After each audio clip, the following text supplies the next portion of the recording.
सावरकर प्रेमींनो नमस्कार. आज 14 ऑगस्ट आणि उद्या 15 ऑगस्ट 75 वर्ष या देशाच्या स्वातंत्र्याला पूर्ण होत आहेत. जेवढा आनंदाचा दिवस आहे तेवढीच त्याला एक दुःखाची किनार आहे. 150 वर्ष या स्वातंत्र्यासाठी आपण लढलो आणि 24 तास आधी स्वतंत्र झाला तो पाकिस्तान. एक मुस्लिम राष्ट्र स्वतंत्र झालं, एक इस्लामिक कंट्रीचा जन्म झाला 24 तास आधी, आणि अखंड हिंदुस्थान 15 तारखेला स्वतंत्र होऊ शकला नाही. ही आपल्या स्वातंत्र्याच्या आनंदाला एक दुःखाची किनार आहे. आणि म्हणून सावरकरांनी जेव्हा 15 ऑगस्टला देश स्वतंत्र झाला तेव्हा त्यांच्या घरावरती 2 झेंडे लावले होते, 2 राष्ट्रध्वज लावले होते. एक होता तिरंगा, जो आज आपण घर तिरंगामध्ये लावतो तो, आणि दुसरा एक अर्धवट राहिलेलं स्वप्न अखंड हिंदुस्थानचं, अखंड हिंदू राष्ट्राचं. म्हणून त्यांनी त्याच्या बाजूला एक भगवा लावला. 1937 हे स्वातंत्र्यवीरांच्या आयुष्यातलं फार महत्त्वाचा दिवस, ज्या दिवशी त्यांच्यावरचे सर्व निर्बंध उठले. म्हणजे आज 14 ऑगस्ट आहे, अखंड हिंदुस्थान दिन, म्हणून आज शेवटचा दिवस. आजच्या नंतर मग अखंड हिंदुस्थान राहिला नाही, म्हणून हा दिवस अखंड हिंदुस्थान दिवस मानला जातो. आणि उद्या भारत स्वतंत्र झाला, खंडित भारत स्वतंत्र झाला, 2/3 भारत स्वतंत्र झाला. ह्या फाळणीला नेमकं काय काय गोष्टी कारणीभूत होत्या आणि का या देशाचा लचका तुटला आणि काय सावरकरांनी 37 साली पावलं उचलली, ते आज सावरकर मांडणं फार गरजेचं आहे. बाकी सावरकरांच्या तशा सगळ्या त्या बोटीतनं उड्या मारल्या वगैरे सगळ्या गोष्टी आपल्याला माहिती आहेत. त्याच गोष्टी सांगण्यामध्ये काही रस नाही, तुम्हाला ऐकण्यात रस नाही आहे. वेगळं काहीतरी सावरकरांबद्दल बोलावं. मुख्य म्हणजे त्यांचा जो हिंदू राष्ट्रवाद आहे आणि त्यांनी काँग्रेसच्या हिंदी राष्ट्रवादाला जो विरोध केला तो नेमका का केला, त्याच्या पाठीमागं त्यांची अशी काय भावना होती, का ते संपूर्ण प्रवाहाच्या विरोधात उभे राहिले, ही फार विचार करण्यासारखी गोष्ट आहे. 37 साली जेव्हा संपूर्ण निर्बंधातून मुक्त झाले आणि पुन्हा ते राजकारणामध्ये भाग घेऊ शकतात अशी परिस्थिती जेव्हा निर्माण झाली, तेव्हा सुभाषचंद्र बोस त्यांना बोलवत होते काँग्रेसमध्ये या. 37 सालापर्यंत म्हणजे 1910ला त्यांना अटक झाली आणि 50 वर्ष 2 जन्मठेपेच्या शिक्षा झाल्या. आणि 37 साली म्हणजे 27 वर्षानंतर ते संपूर्ण मुक्त झाले, सर्व निर्बंधातून मुक्त झाले आणि आता पुन्हा राजकारणामध्ये सहभागी होणार, पुन्हा देशाच्या स्वातंत्र्याच्या चळवळीमध्ये ते भाग घेणार. तर 1910 ते 1937 त्यातला 10 ते 19 हा कालखंड लोकमान्य टिळकांचा आहे. आणि 19ला लोकमान्य गेल्यानंतर 20 साली मोहनदास करमचंद गांधी यांची भारतीय स्वातंत्र्याच्या या रंगमंचावर एंट्री झाली. सुभाषचंद्र बोस तिकडे परदेशात निघून गेलेले होते. म्हणजे मी नावं घेतोय ते नेत्यांची अशा की जे संपूर्ण राष्ट्राचं नेतृत्व करण्याची ज्यांची क्षमता होती, असा एक नेता म्हणजे सुभाषचंद्र बोस. परदेशात गेले, तेही सावरकरांच्याच सांगण्यावरून गेले. दुसरे होते लोकमान्य टिळक. त्यांनी ते बरीच वर्ष स्वातंत्र्य चळवळीचं नेतृत्व अत्यंत जहाल पद्धतीने सिद्ध करून दाखवलं होतं आणि यशस्वी करून दाखवलं होतं. आणि तिसरे होते ते स्वातंत्र्यवीर सावरकर. सावरकर 1910 50 वर्ष जन्मठेप म्हणजे जन्मठेप पूर्ण झाली असती तर 1960ला ते सुटले असते. सुभाषबाबू गेले, लोकमान्य टिळक वारले आणि आयती ही स्वातंत्र्य चळवळीच्या नेतृत्वाची माळ गांधीजींच्या गळ्यात पडली. आणि तिथून खऱ्या अर्थाने या देशाच्या स्वातंत्र्य चळवळीला एक फार वेगळं वळण लागलं. आता तुम्ही म्हणाल की सावरकरांवर बोलायला आलात आणि गांधीजींबद्दल का बोलताय, याचं मुख्य कारण आहे की हा संपूर्ण देश या दोन इझमवरच उभा आहे. एकतर तुम्ही गांधीवादी असता या देशामध्ये, किंवा तुम्ही हिंदू राष्ट्रवादी म्हणजे सावरकरवादी असता. तिसरा मार्ग नाही आहे. तिसरा आहे तो ओवेसीने सांगितलेला की या राष्ट्राचं मुस्लिमीकरण करायचं, इस्लामीकरण करायचं. हा एक तिसराच मार्ग जो आम्हाला कुणालाच मान्य नाही आहे. मी त्याच्याबद्दल बोलतच नाही, ते कधी होणं शक्य नाही. हिंदू संपणं कधीच शक्य नाही.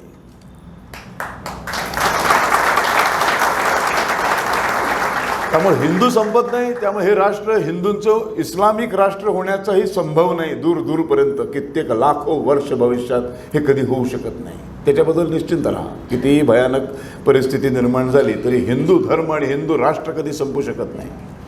ते संपायचं असतं तर खरं तर 450 वर्ष इस्लामिक आक्रमणानंतर तेव्हाच ते संपून गेलं असतं. छत्रपती शिवाजी महाराजांच्या जन्माच्या आधीच त्याचं इस्लामीकरण कधीच झालं असतं.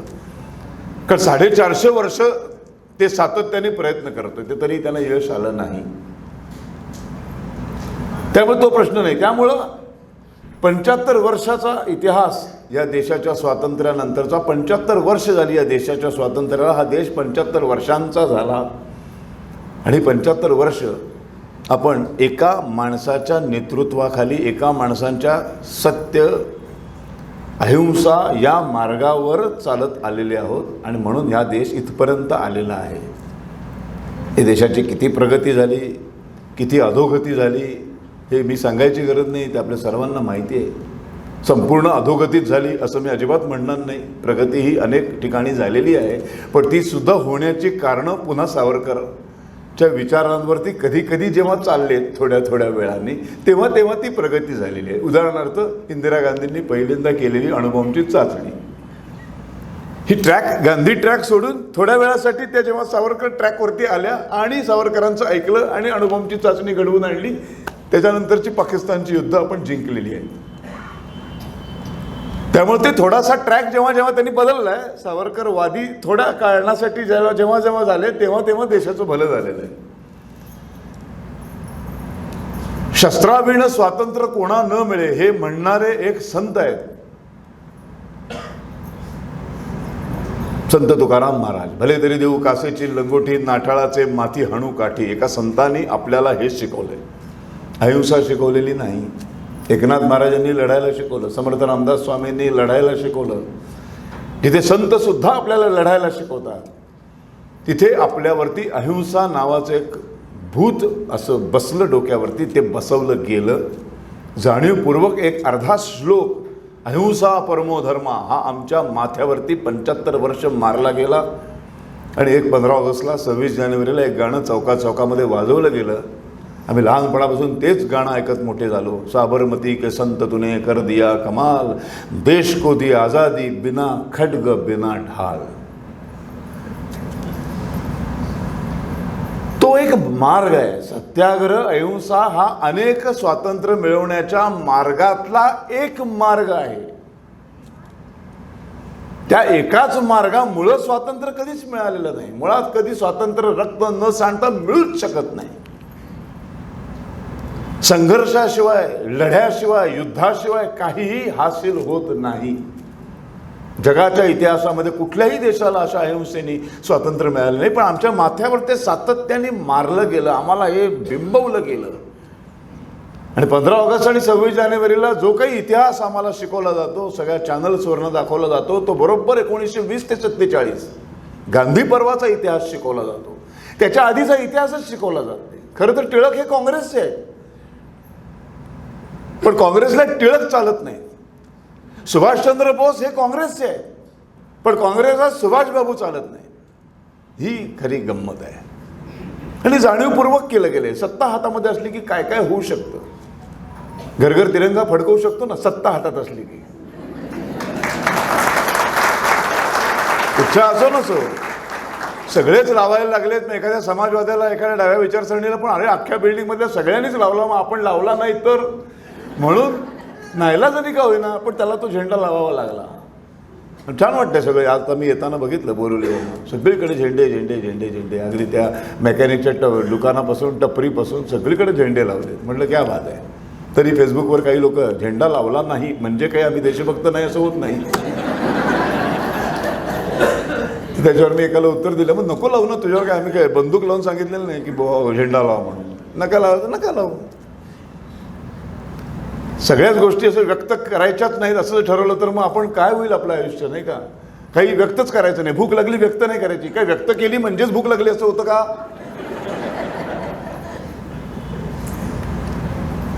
अशी एक विचारसरणी अतिशय पद्धतशीरपणे मांडली गेली आणि बरोबर ती आपल्या मुलांवरती आपल्या तरुणांवरती अशी बिंबवली गेली. अतिशय पद्धतशीरपणे हे स्लो पॉयझनिंग केलं गेलं आणि हिंदुत्वापासून सगळ्यांना दूर केलं गेलं.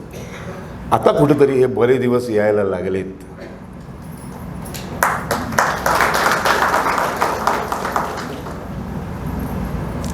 37 साली जेव्हा सुभाषबाबू म्हणाले की सावरकर आता या काँग्रेसमध्ये, सगळे निर्बंधातून मुक्त झालेले आहात, संपूर्ण देशाचं नेतृत्व काँग्रेस करतं.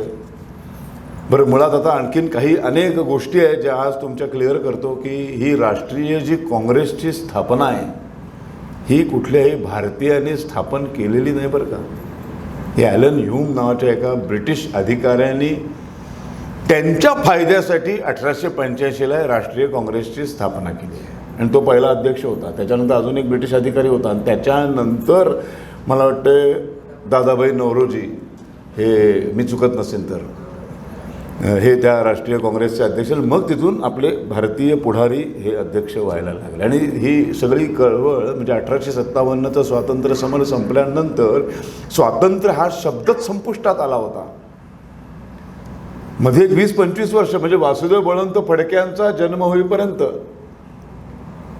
कोणीही स्वातंत्र्य हे उच्चारणं सुद्धा पाप समजत होतं, इतकी मानसिकता झालेली होती आपली. ही ब्रिटिशांनी जबरदस्तीने अतिशय प्री प्लॅन करून तयार केलेली मानसिकता होती. त्याच्यानंतर पहिला माणूस म्हणून त्यांना आद्य क्रांतिकारक म्हणतात. त्याच्यानंतर हळूहळू सुरुवात झाली आणि मग ते सार्वजनिक काका म्हणून आपला एक धडा होता, आठवत असेल. ते सार्वजनिक काका हे पहिले आहेत. त्यांनी ही पहिल्यांदा कुठेतरी सामान्य माणसांमधली जी कुजबूज सुरू झाली होती की स्वातंत्र्य स्वराज्य ह्याला कुठेतरी एक चळवळीचं रूपांतर करण्याचं काम सुरू केलं होतं आणि हे ब्रिटिशांच्या लक्षात आलं. त्याच्यानंतर त्यांनी बरोबर प्लॅनिंग केलं की हे ह्यांनी करण्यापेक्षा आपणच असं करावं आणि आपणच त्याला एक तोंड फोडावं जेणेकरून भारताला स्वातंत्र्य नाही मिळणार, आपण तहहया त्या देशावरती राज्य करू. ही राष्ट्रीय काँग्रेस ही त्यावेळेला 1885 साली ज्या ब्रिटिश अधिकाऱ्यांनी स्थापन केली ती काही देशाच्या स्वातंत्र्यासाठी वगैरे नव्हती केली. नंतर त्याचं रूपांतर स्वातंत्र्य चळवळीमध्ये झालं. करताना केलेली नाही. फार गैरसमज आहेत.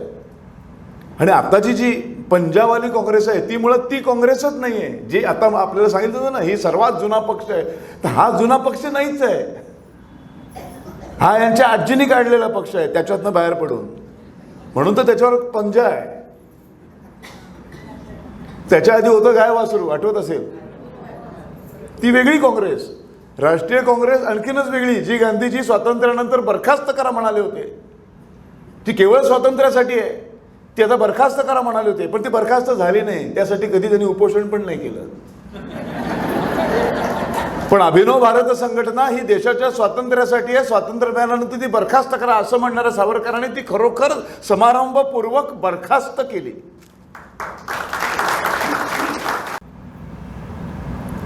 एक दोन फार महत्त्वाचे मुद्दे आहेत मी न येण्यामागचे. त्याच्यामधलं पहिलं कारण म्हणजे गांधीजींनी या काँग्रेसचं जे नेतृत्व केलं आहे ते सत्य आणि अहिंसेचा पुकारा केलेला आहे. आणि दुसरं म्हणजे मुसलमानांचं पराकोटीचं लांगुलं चालन आणि त्यांनी आपल्या स्वातंत्र्य चळवळीने यावं या अट्टहासापोटी केलेला हिंदी राष्ट्रवादाचा स्वीकार. या हिंदी राष्ट्रवाद हा अत्यंत घातक आहे आणि मुस्लिम लांगुल चालन हे अत्यंत घातक आहे. आणि हे दोन मुद्दे जोपर्यंत काँग्रेस सोडत नाही तोपर्यंत हा सावरकर काँग्रेसमध्ये कधीही येऊ शकत नाही. आणि मग त्यांनी 37 साली हिंदू महासभेमध्ये प्रवेश केला. मग हिंदू महासभेचं राष्ट्रीय अध्यक्षपद स्वीकारलं आणि कर्णावतीला पहिलं अधिवेशन झालं. आणि त्या अधिवेशनाच्या भाषणामध्ये ते म्हणाले, मला म्हणजे इतकं कौतुक, म्हणजे भयंकर असं प्रेम, एवढा आदर वाटतो. काय ताकद असेल बघा. इतकी वर्ष म्हणजे 1920 नंतर गांधीजींच्या नेतृत्वाखाली 31-35 करोडचा देश जे जे ते सांगतील ते ते करत सुटलेले होते. सत्याग्रह करा, सगळे सत्याग्रह करायचे. मिठाचं मीठ उचला, सगळे मीठ उचलायला गेले. सगळ्यांनी एक ते जे सांगतील तो अहिंसेचा प्रयोग ह्या देशावरती केला जात होता. संपूर्ण समाज त्यांच्या पाठीमागं धावत होता. अशा वेळेला हा जो प्रवास आहे तुमचा, ह्याचा अंत या देशाची शक्ल होण्यात होणार आहे, हे भाकीत करणारा हा पहिला नेता आहे. आणि याच्यासाठी भयंकर ताकद लागते बरं का. स्वतःच्या विचारांवर अत्यंत विश्वास असावा लागतो, भयंकर ठाम असावा लागतं तुम्ही. कारण एक अख्खा समाज चालला, ह्या प्रवाहाच्या विरोधात उभं राहायचं. त्याचे परिणाम काय होतील माहीत नाही. अख्खा समाज आपल्याला वाईट टाकू शकतो, आपल्याला वेडा ठरवू शकतो. अशा वेळेला नाही.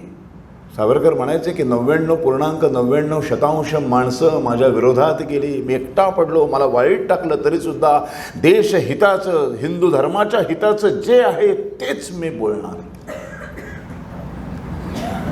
सावरकरांच्या एवढा प्रखर हिंदुत्ववादी या देशात दुसरा शोधून सापडणार नाही. अनेक हिंदू नेते होऊन गेले, अनेक हिंदुत्ववादी नेते होऊन गेले, पण कुठे ना कुठेतरी त्यांनी त्यांचं हिंदुत्व हे कुठल्या ना कुठल्या कारणासाठी फ्लेक्झिबल होतं. कुठं ना कुठंतरी ते सोयीस्कररित्या त्यांनी वापरलं. आत्ता तर आपण अनेकांचं हिंदुत्व, माझं हिंदुत्व, तुझं हिंदुत्व आपण बघतो आहोत. किती सोयीस्कररित्या हिंदुत्वाचा वापर केला जातो. म्हणजे आता तर निवडणुकांमध्ये ज्या भागामध्ये प्रचार करायचा असेल, तो जर मुस्लिम बहुल भाग असेल तर तिथे हिंदुत्व हा शब्द हिंदुत्ववादी पक्ष तोंडात काढत पण नाही. सांगितलं जातं तिथे बोलू नका, काही तिथे हे बोलू नकोस, मतं जातील. हा घाणेरडापणा सावरकरांनी कधी केला नाही. जे देशाच्या हिताचं आहे, जे भल्याचं आहे, भले सगळे माझ्या विरोधात गेले तरी चालतील, मला मारलं तरी चालेल, मला एकटं पाडलं तरी चालेल, मला वाईट टाकलं तरी चालेल, काय व्हायचं ते माझं होऊ दे, पण जे भल्याचं आहे तेच मी बोलणार, त्याच्यामध्ये तडजोड नाही. आणि सावरकरांनी कधीही हिंदुत्व आणि हिंदू या शब्दांसाठी आयुष्यात कधीच तडजोड केली नाही, 1 इंचभर सुद्धा. आणि म्हणून आज सातत्याने जेव्हा हिंदू धर्मियांना दुखवायचं असतं, डिवचायचं असतं, तेव्हा हिंदू 80% हिंदूंना जर दुखवायचं असेल तर प्रत्येकाला जाऊन काहीतरी बोलण्यापेक्षा एकाच नेत्यावरती चिखलफेक करा की समस्त हिंदूंमध्ये आग लागते, समस्त हिंदू पेटून उठतात. त्याचं नाव आहे विनायक दामोदर सावरकर. म्हणून हे काँग्रेसवाले, समाजवादी, डावे विचारसरणीचे लोक सातत्याने दर महिनाभराने एकदा तरी कुठले ना कुठेतरी सावरकरांवरती चिखलफेक करायचं काम करतात. सावरकरांना 2च गोष्टी आहेत, एक तर त्यांना माफीवीर म्हणतात आणि त्यांचं स्वातंत्र्यासाठीचं कॉन्ट्रीब्युशन काय, तेच मुद्दे वर्षानुवर्ष ते उगाळत आहेत. ते माफी कुठल्याच आयुष्यात त्यांनी कधी माफी मागितली नाही. ते छत्रपती शिवरायांचे भक्त होते, त्यांना गुरु मानणारा माणूस होता तो.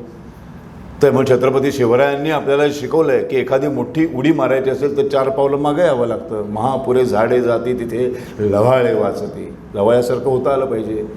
सगळा पूर निघून गेला की ते पातं पुन्हा ताठ उभं राहतं. नको तिकडे मोडीन पण वाकणार नाही असं प्रत्येक ठिकाणी चालत नाही. ही राजकीय मुत्सद्देगिरी असते. ही छत्रपतींनी अनेक वेळेला शिकवलेली आहे आपल्याला. अफजल खानाच्या वधाच्या वेळेला छत्रपतींनी अनेक वेळा त्याला पत्र पाठवलेली आहे की मी घाबरतो तुम्हाला, मी नाही येऊ शकत. हे नाही येऊ शकत ह्याचं कारण काय होतं? शिवाजी खरंच घाबरत होता का? नाही. त्याला माहित होतं सपाट मैदानावर मी त्याच्याशी बरोबरी नाही करू शकत. त्याला म्हणतात युद्धनीती, त्याला म्हणतात मुत्सद्देगिरी. मी सपाट प्रदेशावर तो 5-10 लाख हत्ती, घोडे, उंट घेऊन येणार आणि माझ्याकडे काय आहे 40-50 हजार घोडदळ फक्त, एवढेचसे मावळे घेऊन मी कसं लढू? मरून संपून जाणार मी. नाही, त्याला खेचायचं आहे मला. आणि जेव्हा तो सपाट मैदानावरनं खाली उतरायला लागतो तेव्हा पहिलं त्याला काय टाकावं लागतं, हत्ती ठेवावे लागतात, उंट ठेवावे लागतात, अर्ध सैन्यच कमी होतं त्याचं. ह्याला म्हणतात राजकीय मुत्सद्देगिरी. आग्र्याहून सुटका, ते पळून आले, मग त्यांना पळपुटा म्हणायचं का आपण? पेटाऱ्यात बसून ते पळून आले, नाही पळपुटा म्हणू शकत. म्हटलं तर जीभ झडेल आपली, कारण त्याच्या पाठीमागं फार मोठं राजकारण होतं. 40 दिवसांची कैद होती. मग तेव्हा असं कोणीच म्हणत नाही जे सावरकरांच्या बाबतीत म्हणतात की सावरकर तिथेच मरून जायला हवे होते खरे जर देशभक्त असते तर. कशाला माफीनामे लिहिले आणि कशाला तिथून पळून आले आणि सुटले, कशाला प्रयत्न केला. मुळात एकतर त्यांनी माफीनामा लिहून दिला म्हणून ते सुटलेच नाहीत, त्यांना कधीच सोडलेलं नाही आणि त्यांनी स्वतःसाठी कधी माफीनामा लिहिला नाही. मुळात त्यांनी माफी मागितलेलीच नाही. त्याला ॲम्नेस्टी पिटिशन असं एक शब्द आहे ब्रिटिश कायद्यानुसार. त्या आपल्याकडं जर त्याचा अगदीच अर्थ करायचा झाला तर दयेचा अर्ज म्हणता येईल त्याला. ते नेमकं काय होतं, ते कशासाठी केलं होतं, का सावरकरांनी ते केलं, कारण ते मुळात इंग्लंडमध्ये गेले होते. तेव्हा इंग्लंडमध्ये त्यांनी बॅरिस्टरचा अभ्यास केलेला होता, त्यातल्याच कायद्याचा अभ्यास केला होता, लंडनच्याच कायद्याचा अभ्यास केला होता. लंडनच्या कायद्यानुसार आत्ता तिथल्या राजकीय कैद्यांना, आता 2 प्रकारचे कैदी असतात, एक स्पेशल प्रिझनर म्हणजे राजकीय कैदी असतो आणि एक क्रिमिनल असतो. क्रिमिनल म्हणजे दरोडे घातलेला, बलात्कार करून आलेला, खून मारामाऱ्या करून आलेला एक कैदी असतो, गुन्हेगार म्हणतात त्याला. आणि एक राजकीय म्हणजे स्वातंत्र्यासाठी लढताना अटक झालेला एक माणूस असतो. हे 2 फरक आहेत. आणि ब्रिटिश कायद्यानुसार या राजकीय कैद्यांना काही सवलती दिलेल्या आहेत. हे जे कोलूला फिरवलं, काथ्या कुटायला लावला, ते शिल्के काढायला लावले, ही सगळी कामं ब्रिटिश कायद्यानुसार तुम्ही राजकीय कायद्यांना देऊ शकत नाही आणि ती इथे दिली जात होती आणि हे ब्रिटिश गव्हर्नमेंटपर्यंत पोहोचवलं पाहिजे म्हणून त्यांनी अनेक पत्रव्यवहार केलेले आहेत. आणि कुठल्याही प्रकारे येन केन प्रकारानं शत्रूच्या तावडीतून निसटणं हाच राजधर्म असतो जो छत्रपतींनी आपल्याला शिकवला आहे. त्याच पावलावर पाऊल ठेवून ते पुढे निघाले होते. पण सकाळी उठल्यानंतर ते एकदा तो बोलणारच.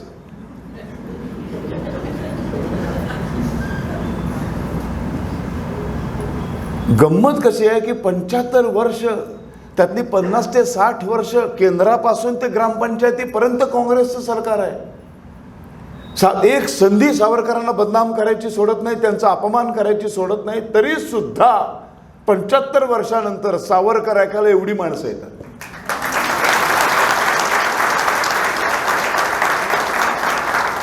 सावरकरांच्या एका वादग्रस्त वाक्यावर यांचे चॅनल चालतं. काय ताकद आहे सावरकर विचारांची.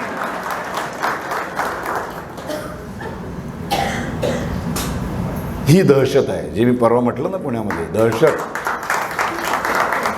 दहशत म्हणजे दहशतवादी कारवायांचा संबंध लावला खोळ्यासारखा. काय बुद्धिमत्ता आहे. दहशत म्हणजे भीती. ज्याच्याबद्दल आपल्याला भीती वाटते त्याच्याबद्दलच आपण सारखं बोलतो ना, त्यालाच घाबरून बसतो सारखे.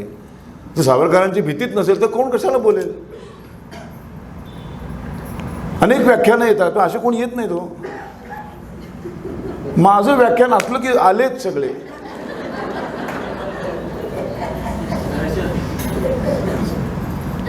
ही सावरकर विचारांची दहशत आहे. दहशत म्हणजे दहशतवाद नव्हे, टेररिझमचा काही संबंध नाही याच्याशी. एवढेही कळत नसेल तर मग काय बोलू आपण. मग मी त्यांना शिकवण्यात वेळ नाही घालवणार.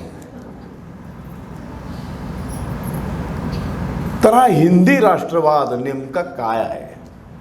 आणि सावरकरांनी हिंदू राष्ट्रवादाचा पुरस्कार केला हिंदू महासभेमध्ये.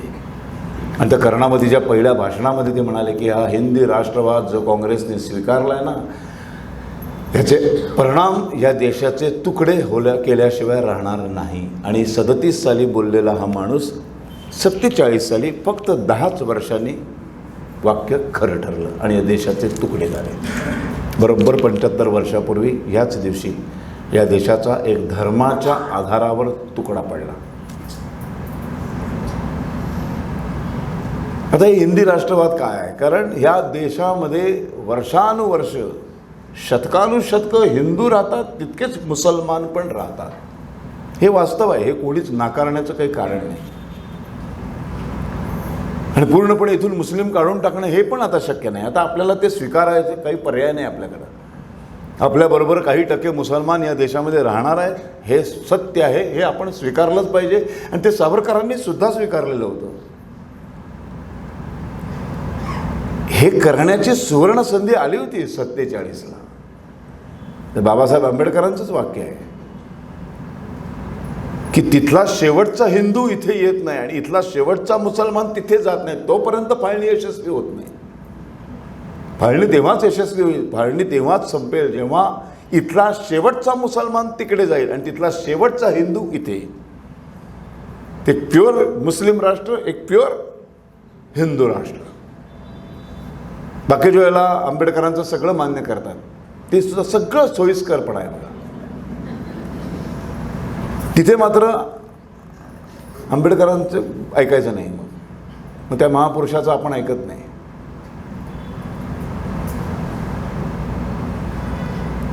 आता कशी गंमत आहे, थोडंसं आपल्याला परत इतिहासामध्ये डोकवण्याची गरज आहे.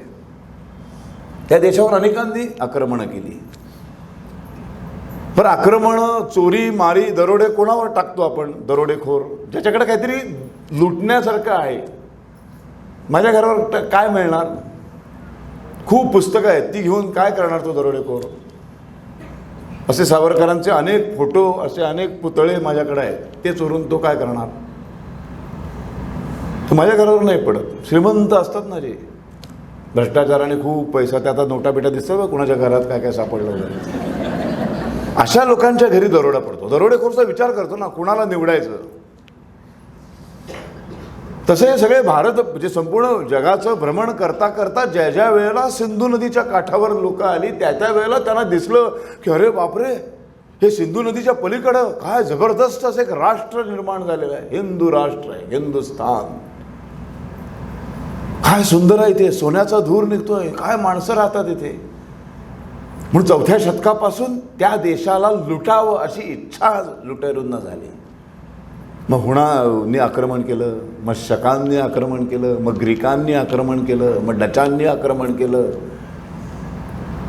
असं 4थ्या शतकापासून 12व्या शतकापर्यंत, ज्ञानेश्वर माऊलीच्या शतकापर्यंत अशी आक्रमणं होत राहिली. लुटायला म्हणून आले, पण लुटायला आले आणि लुटता इथे राहता त्यांच्या लक्षात आलं की अशी सुंदर संस्कृती नाही.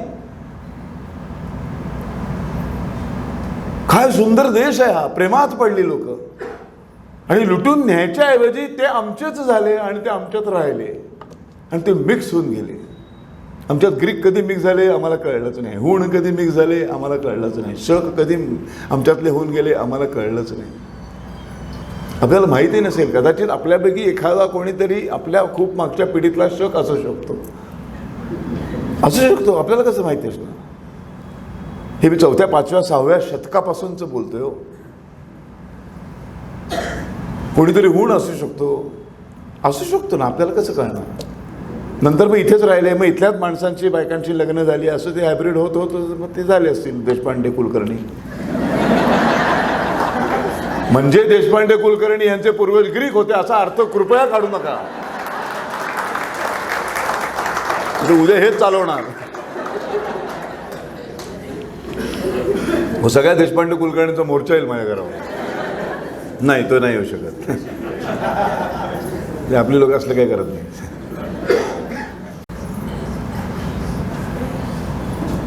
इथपर्यंत सगळं ठीक होतं की हे वैभव बघितलं, काय काय वैभव होतं. इथं वेद होते, इथे घराघरामध्ये सोन्याचा धूर निघत होता, इथे अप्रतिम अशी सुजलाम सुफलाम जमीन, सुपीक जमीन, 7 नद्या 12 24 तास वाहणाऱ्या 7 नद्या वाहत आहेत. इतकी सुंदर सुपीक जमीन जिथे शेतीसारखा अप्रतिम व्यवसाय होऊ शकतो. नद्यांचं पाणी आहे 24 तास 12 महिने, कधी दुष्काळ हा प्रश्नच येणार नाही अशी ही भूमी आहे. एका साईडला पर्वत आहे, कुठला? हिमालय. एका साईडला पर्वत रांगा आहे. नद्यांची पूजा करणारा, भूमातेची पूजा करणारा असा एक समाज इथे राहतोय. इथे जगाला शून्य देणारं एक वेद सांगणारे ऋषीमुनी आहेत. 14 विद्या 64 कला जगाला देणारे एक ऋषी आहेत. इथे 4 वेद सांगितले जातात, उपनिषद सांगितली जातात. इथे प्रभू श्रीराम जन्माला आला होता, इथे प्रभू श्रीराम कृष्ण जन्माला आला होता. अशी सगळी थोर मंडळी, इथे कालिदास जन्माला आला होता.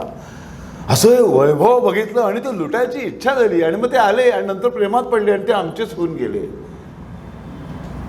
आणि मग 12व्या शतकानंतर मात्र जे आले ते मात्र तिथून खऱ्या अर्थाने मोहम्मद गौरी आणि इथून जी मुस्लिम आक्रमणांना सुरुवात झाली ते आक्रमण करून आले, पण त्यांना इथलं व्हावं असं कधी वाटलं नाही. 2 आक्रमण करण्यामध्ये फरक आहे.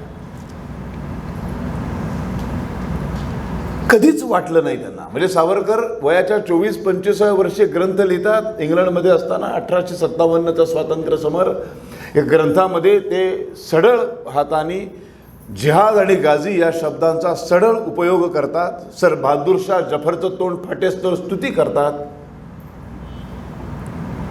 हिंदू मुस्लिम एकतेचं गुणगान गातात. हा 24 वर्षाचा विनायक तोच 40व्या वर्षी 23 साली जेव्हा तो हिंदुत्व नावाचा ग्रंथ लिहितो तेव्हा तो कट्टर हिंदुत्ववादी होतो, प्रखर हिंदुत्ववादी. हिंदू राष्ट्राचा पुरस्कार करतो.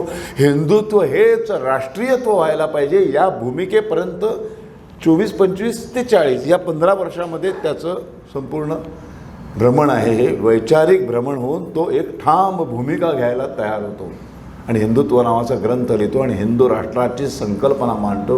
हिंदुत्व हेच राष्ट्रीयत्व व्हायला पाहिजे हे मांडतो. तो इस्लामचा अभ्यास करतो, तो ख्रिस्ती धर्माचा अभ्यास करतो. 1885ला जेव्हा राष्ट्रीय काँग्रेसची स्थापना झाली त्याच्यानंतर ताबडतोब 3च वर्षांनी राष्ट्रीय काँग्रेसच्या पदावरून व्यासपीठावरून तिथल्या मुसलमान नेत्यांनी एक विधान केलं. ते विधान खरं तर इतकं विचार करायला भाग पाडणार आहे, पण त्याच्यावर आम्ही कधी विचारच केला नाही. गंमत विचारसरणी काय बघा. 450 वर्ष या हिंदुस्थानचं नेतृत्व या हिंदुस्थानच्या तख्तावरती या हिंदुस्थानच्या गादीवरती मुसलमान बादशाह राज्य करत होता. ब्रिटिशांनी आक्रमण केलं आणि मुसलमान बादशाहला हिंदुस्थानच्या तख्तावरनं खाली खेचलं. 150 वर्ष राज्य केलं. आता जेव्हा स्वातंत्र्य मिळेल तेव्हा कुणाला खाली खेचलंय? एका मुसलमान बादशाला खाली खेचलंय. तिथे पुन्हा मुसलमानच बादशाह बसला पाहिजे. याची जर आम्हाला गॅरंटी देणार असाल तर आम्ही राष्ट्रीय काँग्रेसमध्ये येतो. आणि मग त्यांनी पहिल्यांदा सत्तेमध्ये 50% वाटा मागितला. 50% वाटा. तेव्हा गोपाळ गणेश आगरकर हे अत्यंत म्हणजे त्यावेळेला टिळक आणि आगरकर ही जोडी अत्यंत वेगाने राष्ट्राच्या कार्यामध्ये सरळपणे काम करत होती, सक्रिय होती. तेव्हा आगरकरांनी त्याला पहिल्यांदा विरोध केला. म्हणाले काय 50%? हा कुठलं गणिती शास्त्र आहे? 22% हिंदू आणि 6% मुसलमान आणि सत्तेत वाटा समसमान, हे नाही होऊ शकत. तरी पहिल्यांदा विरोध केला. मग लोकमान्य टिळकांनी विरोध केला आणि मग ते दुसरं मान्य करायलाच तयार नाही. या एकाच अटीवरती येणार असं त्यांनी कबूल करायला सुरुवात केली. मग राष्ट्रीय काँग्रेसने त्यांना प्रत्येक वेळेला ते आलेच पाहिजे, ते आलेच पाहिजे, ते आलेच पाहिजे त्या अट्टाहासापायी त्यांचं प्रत्येक मागणी मान्य करायला सुरुवात केली आणि त्याच्यातून हिंदी राष्ट्रवाद स्वीकारला. हिंदू राष्ट्रवाद स्वीकारला तर मुसलमान दुखावले जातील. ते 4-5%च आहे. ते जर आले नाही स्वातंत्र्य चळवळीमध्ये, त्यांनी जर भाग घेतला नाही तर हा देश तर सगळ्यांचा आहे. गेली 500-700 वर्ष इथे हिंदूही राहतात, मुसलमानही राहतात. हा हिंदुस्थान हा दोघांचाही आहे. त्यामुळे हिंदुस्थानच्या स्वातंत्र्यासाठी सर्वांनी एकत्र लढलं. बरोबर वाटते, याच्यात काही चुकीचं नाही. बरोबर काय चुकीचं आहे? आपण सगळे एकत्र राहतो. त्याला जर गुलामीत टाकलं तर सगळ्यांनी लढलं पाहिजे त्याच्या स्वातंत्र्यासाठी. पण मुळात जेवढं 80% हिंदूंना हा देश माझा वाटतो, हा मुळात हा एक राष्ट्र वाटतं, ते लढणार ना राष्ट्राच्या स्वातंत्र्यासाठी. त्यांच्या धर्मामध्येच ते शिकवलेलं नाही आहे. त्यांच्या इस्लामिक डिक्शनरीमध्येच जगाचीच विभागणी 2 भागात केली, दारुल इस्लाम आणि दारुल अरब. राष्ट्र ही संकल्पनाच नाही. संपूर्ण विश्वावरच अल्लाचं राज्य आणायचंय असंच ज्यांना त्यांच्या धर्मग्रंथांमध्ये शिकवलं जातं, ते एका विशिष्ट सीमा असलेल्या देशाच्या स्वातंत्र्य चळवळीमध्ये का भाग घेणार?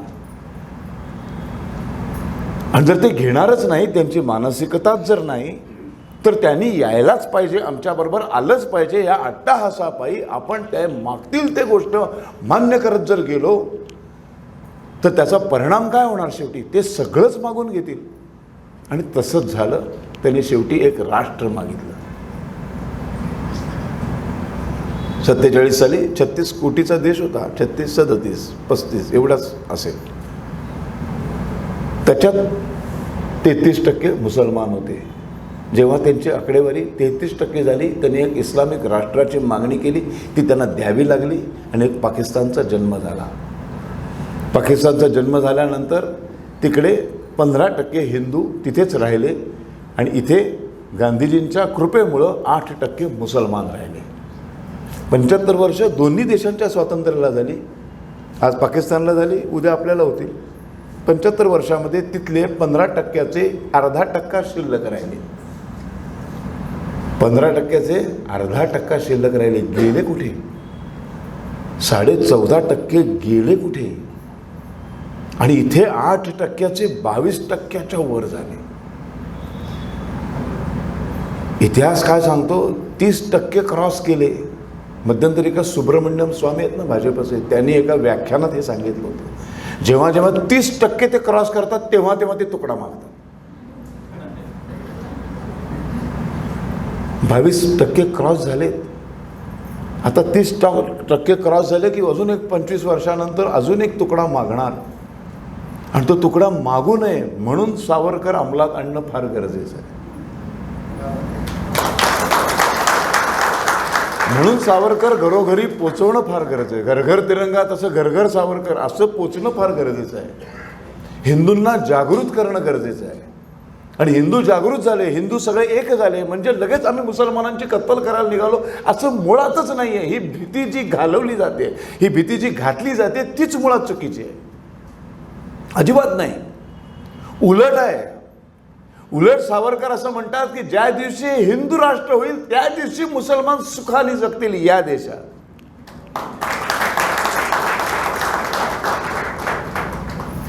फक्त त्यांनी हे हिंदू राष्ट्र मान्य केलं पाहिजे. जसं ते फ्रान्समध्ये राहतात, मान्य करतात की ते फ्रेंचांचं राष्ट्र आहे. जपानमधले मुसलमानांनी मान्य केलेलं आहे की जॅपनीज लोकांचं राष्ट्र आहे. चीनमधल्या मुसलमानांनी हे मान्य केलेलं आहे की चायनीज लोकांचं राष्ट्र आहे. इथले कायदे कानून, इथली घटना, इथलं संविधान हे चायनीज लोकांच्या भल्याचं असेल. त्यांच्या सर्व अंगाचा विचार करून तिथले कायदे कानून बनवले जातील. आपण तिथे राहायचं असेल तर आपल्याला त्यांच्या कायदे कानूनप्रमाणे राहावं लागेल. त्या देशामध्ये मशिदीवर भोंगे नाहीत, तर कुठलाही इस्लाम तिकडचा डुबलेला नाही, बुडलेला नाही, खतरेमध्येही कधी आलेला नाही. इथे सुप्रीम कोर्ट 10 वेळा सांगून झालंय, आम्ही ऐकतच नाही. आणि तरी आम्ही हिंदुत्ववादी असतो. सुप्रीम कोर्टाचा निकाल आम्ही ऐकत नाही. का? अमेरिकेत पण मुसलमान राहतात, इंग्लंडमध्ये राहतात, जपानमध्ये राहतात, स्पेनमध्ये राहतात, रशियामध्ये राहतात, सगळीकडे राहतात आणि अतिशय सुखाने राहतात. तसं हे हिंदू राष्ट्र म्हणून जर जाहीर झालं तर का नाही मुसलमान इथे सुखाने राहणार? कारण हिंदू संस्कृतीमध्ये आक्रमण हा शब्दच नाही आहे आमच्या डिक्शनरीमध्ये. मनुष्य प्राण्याचा जन्म झाला जेव्हा कधी असेल पृथ्वी तलावरती, तेव्हा हिंदू धर्म जन्माला आला. कारण एकच धर्म आहे, बाकी सगळ्या धर्म संस्था आहेत. मनुष्य धर्माचंच दुसरं नाव हिंदू धर्म, माणुसकी धर्माचंच दुसरं नाव हिंदू धर्म. हिंदू असणं म्हणजेच माणुसकीनं वागणं, इतकं साधं सोपं आहे.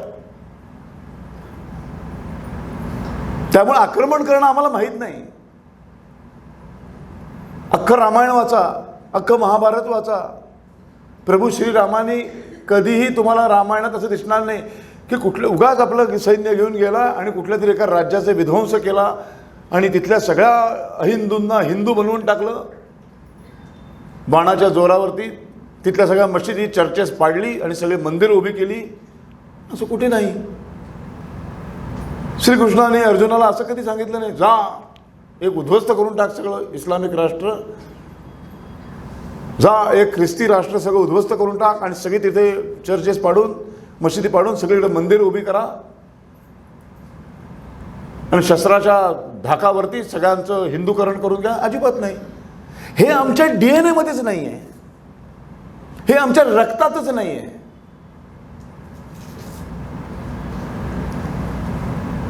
कारण आम्ही फक्त माणुसकी मानणारी माणसं आहोत. फक्त मनुष्यजात माणुसकी धर्म मानणारी माणसं आहोत. म्हणून सावरकरांना एकदा एक माणूस विचारायला गेला की तुम्ही सतत हिंदू हिंदू हिंदू करता, तर तुमचं अंतिम ध्येय काय हो? फार सुंदर उत्तर दिलं होतं त्यांनी. तेव्हा ते मला जर कोणी विचारलं की तुझी जात कुठली, तर मला असं सांगायला अत्यानंद होईल, मनुष्य ही माझी जात आहे. मला जर असं कोणी विचारलं की तुझा धर्म कुठला, तर मला असं सांगायला आवडेल की माणुसकी हा माझा धर्म आहे. आणि मला असं जर कोणी विचारलं तुझं राष्ट्र कुठलं, तर पृथ्वी हे माझं राष्ट्र आहे, हे सांगायला मला अत्यानंद होईल. बघा ना, वसुधैव कुटुंबकमची भावना आहे आमच्या मनात. बंकिमचंद्राने सुद्धा वंदे भारतम नाही लिहिलं, वंदे मातरम लिहिलं. पृथ्वीला वंदन करायला शिकवलंय आम्हाला. नद्यांना आई मानणारी माणसं होत आम्ही. निसर्गाने दिलेला गुणधर्म पाळणारी माणसं होत आम्ही. म्हणून कुठला नीती नियम नाही. हिंदू कोणाला म्हणायचं, कोणालाही म्हणायचं. मंदिरात जाऊन टांग टांग टांग 3 घंटा वाजवल्या की हिंदू, असं काय का? 2 वेळा साष्टांग नमस्कार घालणारा हिंदू नाही, 3दा घातला तरच हिंदू, असं काय? कुठलाही नीती नियम नाही, कुठलीही घटना नाही. हिंदू असण्यासाठी काही अटी नाहीत, शर्ती नाहीत. एकच अट आहे, एका माणसाने दुसऱ्या माणसाशी माणुसकीनं वागायचं.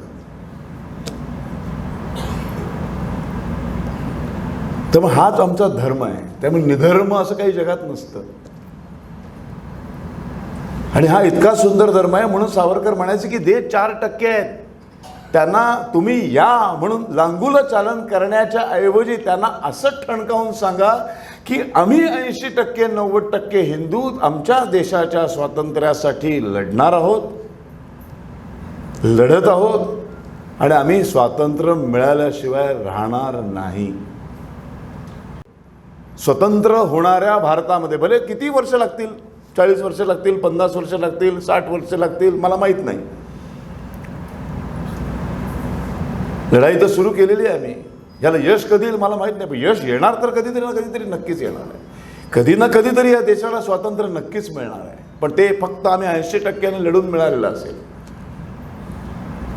आता त्या स्वतंत्र भारतामध्ये जर तुम्हाला सन्मानाने राहायचं असेल तर तुम्हाला ही तुमची गरज बनली पाहिजे स्वातंत्र्य चळवळीमध्ये उतरणं. हे सांगणारे सावरकर होते 37 साली. आणि म्हणून त्यांनी हिंदू राष्ट्रवादाचा पुरस्कार केला. साधा जगाचा नियम आहे. तात्या म्हणतात, ज्या देशामध्ये ज्या धर्माची लोक बहुसंख्य असतात तो देश त्या धर्माचा असतो. आणि जो देश बहुसंख्याकांचा आदर करतो, त्यांच्या मतांचा सन्मान करतो, तोच देश मोठा होतो, महाशक्ती होतो. ज्या देशामध्ये बहुसंख्य धर्मीयांचा अनादर केला जातो, अपमान केला जातो, तो देश कधीही शांत होऊ शकत नाही. तो कायम अशांत राहणार. कारण संपूर्ण बहुसंख्याकांच्याच मताचा अनादर केला जातो. आज बरोबर भारतामध्ये 75 वर्ष हेच केलं गेलं. सातत्याने बहुसंख्य हिंदूंचा अपमान केला गेला. केवळ त्या 10-20% अहिंदूंच्या लांगुल चालनाच्या पायी त्यांच्या सगळ्या इच्छा पूर्त केले, प्रत्येक गोष्ट त्यांची पुरवत गेलो आम्ही. आणि त्याचे इतके भयंकर लाड पुरवत गेल्यावर इतके भयंकर परिणाम झाले. खिलाफत आंदोलन काही संबंध नाही. तुर्कस्थानातल्या खिलाफाचं आंदोलन भारतातल्या मुसलमानांचा काय संबंध आहे? सावरकर सांगत होते, गांधीजी ह्या आंदोलनाला पाठिंबा देण्याचा संबंधच नाही काही. पण तिथल्या मुसलमानांना पाठिंबा देण्यासाठी इथले मुसलमान उभे राहिले आणि त्यांना पाठिंबा देण्यासाठी त्यांनी मागणी केल्यावर गांधीजींनी काँग्रेसला विरोधात जाऊन जबरदस्तीने काँग्रेसला खिलाफत आंदोलनामध्ये भाग घ्यायला भाग पाडला. आणि फारसं कोणी सपोर्ट करत नाही, अचानक तो सपोर्ट काढून घेतला. त्याचा इतका भयंकर परिणाम झाला की खिलाफत आंदोलन अपयशी ठरलं आणि त्याचं संपूर्ण खापर इथल्या मुसलमानाने हिंदूंवरती फोडलं आणि एक भयंकर अशी हिंदूंची कत्तल झाली. त्याच्यावरच पुस्तक लिहिले, मला काय आहे त्याचे. मोपल्यांचं बंड जे पुस्तक आहे सावरकरांचं, वाचाय राव. आमच्या पराभूत मानसिकतेचे किती दुष्परिणाम आम्ही भोगलेत. पराभूत मानसिकता. कोणी आरे केलं की आम्ही घाबरून, तू काय म्हणतोस, तुला हे हवंय, देतो आम्ही. आरेला कार्य करायची हिंमतच नाही, कारण आम्हाला शौर्याचा इतिहास कधी शिकवलाच गेला नाही. या देशा एवढा शौर्याचा इतिहास नाही जगाला दुसऱ्या कुठल्याही. काय योद्धे होऊन गेले तो. छत्रपती शिवाजी महाराज, संभाजी महाराज, महाराणा प्रताप, पहिला बाजीराव पेशवा, काय एक एक नररत्न या भूमीमध्ये जन्माला येऊन गेले. शालेय जीवनामध्ये इतिहासामध्ये धडा कुठला शिकवतात? जो सिकंदर जग जिंकत आला, सिंधू नदी पारच करू शकला नाही, तिथून तो परत गेला. जग जिंकत येणारा सिकंदर हिंदुस्थानात जिंकणं सोडावं पाय ठेवू शकला नाही. त्याचा आमच्या शालेय पाठ्यपुस्तकाच्या इतिहासामध्ये जगज्जेता सिकंदर असा धडा आहे.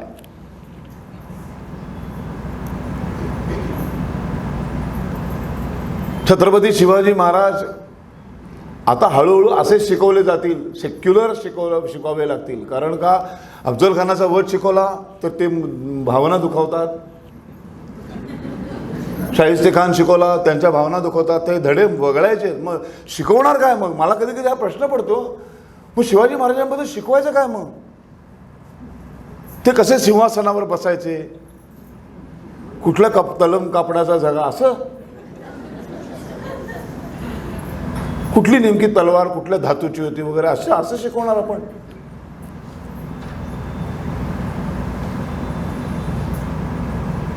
ठणकावून सांगायला पाहिजे ना. अफजल खान हा राक्षस होता तर तो राक्षस होता. आपण नाही का रावणाचा वध करत? आणि कम्पेअरच करायचं झालं तर रावण खूप बेटर आहे. हो, सीतेला पळवून नेले, हात नाही लावलाय. तिच्या इच्छेशिवाय मी हात नाही लावणार. काय बरं तपस्वी आहे तो. 12 वर्ष तप करून शंकराला साक्षात प्रसन्न करून घेणारा तपस्वी आहे तो. सुसंस्कृत खलनायक असं म्हटलं तरी चालू शकेल. केवळ त्याला प्रभू श्रीरामांना डिवचायचं होतं, कंटाळला होता जगायला. ह्याला कसं डिवचू ह्याला मी? हा मर्यादा पण हालायला तयार नाही. शेवटी बायको पिवळल्यावर काहीतरी घडलं. आणि अफजल खान तसं नाही आहे.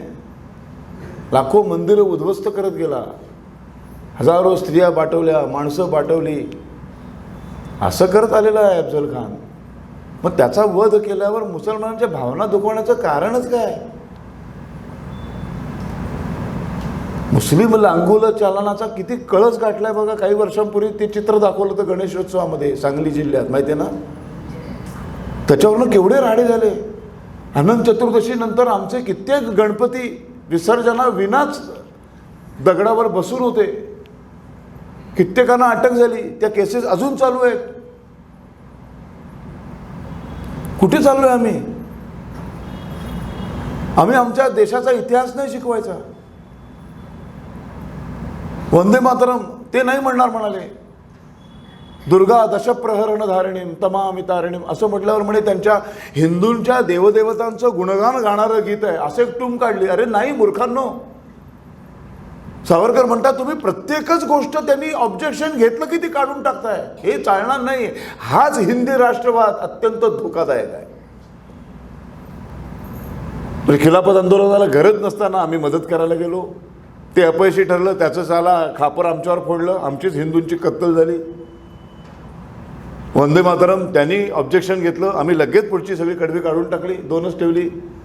सुजलाम सुफलाम मलयज शीतलाम. फक्त ते काय पृथ्वीचं वर्णन करणारं 2 कडवी आहेत ती तेवढीच ठेवली. तुम्ही विद्या दशप्रहरण धारिणीम तमाम ते गेलं का.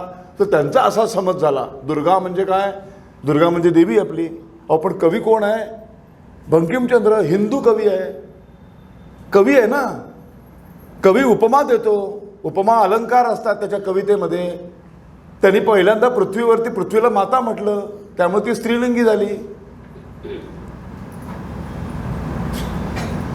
तिचं वर्णन करणारं गीत सुचलं. ते सुद्धा एकदा कोळ्याच्या गाण्यावरनं त्यांना सुचलं. गंगा नदीवर काहीतरी लिहावं सारखं लिहावं असं त्यांना सारखं वाटत होतं. काही सुचत नव्हतं. शेवटी गंगा नदीच्या काठावर जाऊन बसले. ते कोळी त्या होडीमधनं जाळे टाकत बंगाली भाषेत गाणं म्हणत होता. तो त्या गंगा नदीला दुर्गेचं स्वरूप मानून तिचे आभार मानत होता की तुझ्यामुळं माझं पोट भरतंय. तू आहेस म्हणून मासे आहेत म्हणून मी जाळं टाकतो म्हणून ते मासे लागतात आणि माझं पोट भरतं. त्याच्यावरनं कल्पना सुचली. मग ते धावत आले आणि मग त्यांनी बसून ते कडवी लिहून काढली धडाधड. मग पृथ्वीचं वंदन करणारं गीत. पृथ्वी आपल्याला अन्न वस्त्र निवारा आणि पाणी 4 गोष्टी ती देते.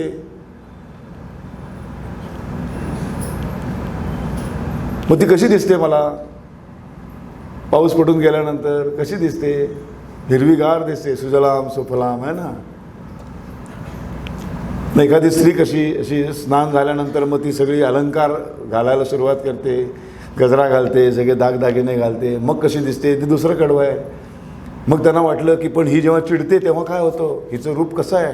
मग ते हिंदू कवी असल्यामुळं त्यांना दुर्गा दिसली भयानक रूपातली. म्हणून तिचं उपमा दिली. दुर्गे दशप्रणत आहे ना. 10 हातामध्ये 10 शस्त्र खाली राक्षस तुडवलं आहे.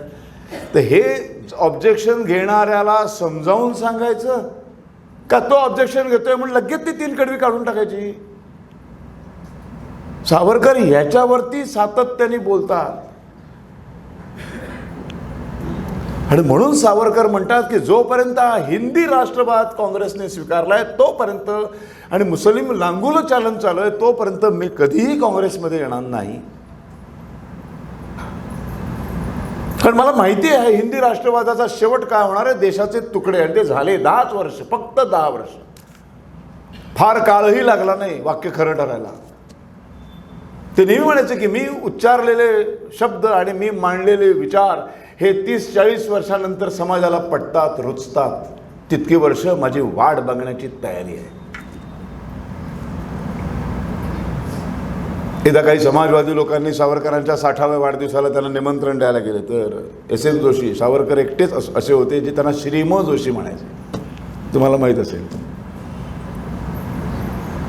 तर काय झालं. श्रीम एकदम तुम्ही माझ्याकडे आयुष्य गेलं तुमचं मला विरोध करण्यात एकदम काय झालं. नाही म्हणे तुमचा 60वा वाढदिवस साजरा करायचा याल का.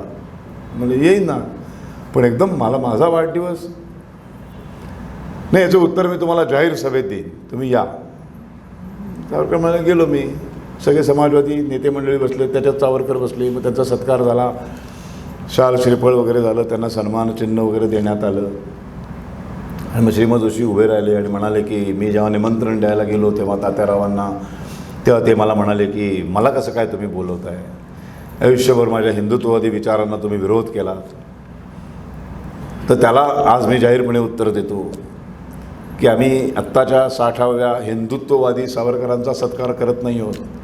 25व्या वर्षी हिंदू मुस्लिम ऐक्याचं जोरदार समर्थन ज्या पुस्तकात त्यांनी केलं आहे 1857चं स्वातंत्र्य समर त्याच्यात त्यांनी जिहाद आणि गाझीचा सढळ हस्ताने आणि बहादूरशाह जफरचं तोंड फाटेस्तव स्तुती केली. ते पुस्तक लिहिणाऱ्या 25 वर्षाच्या विनायक दामोदरचा आम्ही सत्कार करतोय.